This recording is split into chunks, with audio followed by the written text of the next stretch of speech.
So it's been 25 minutes since I came out because someone is hacking my phone outside or in the nearby or in the near garage,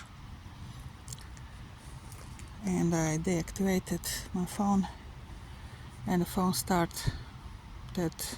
started to going slow and left and right and battery again after 25 minutes.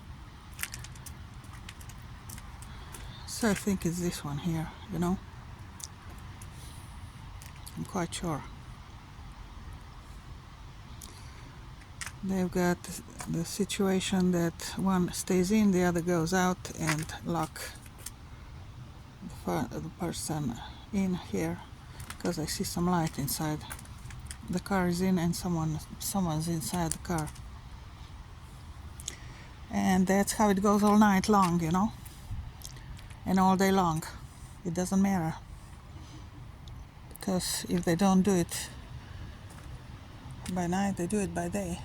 They come here and they come and stand by the garage and hack my phone.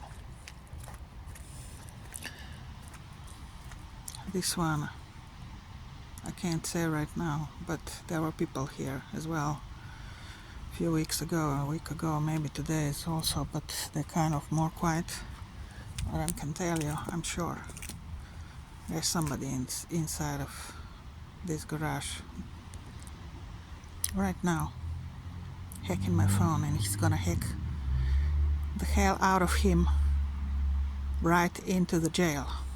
Both of them, you suckers.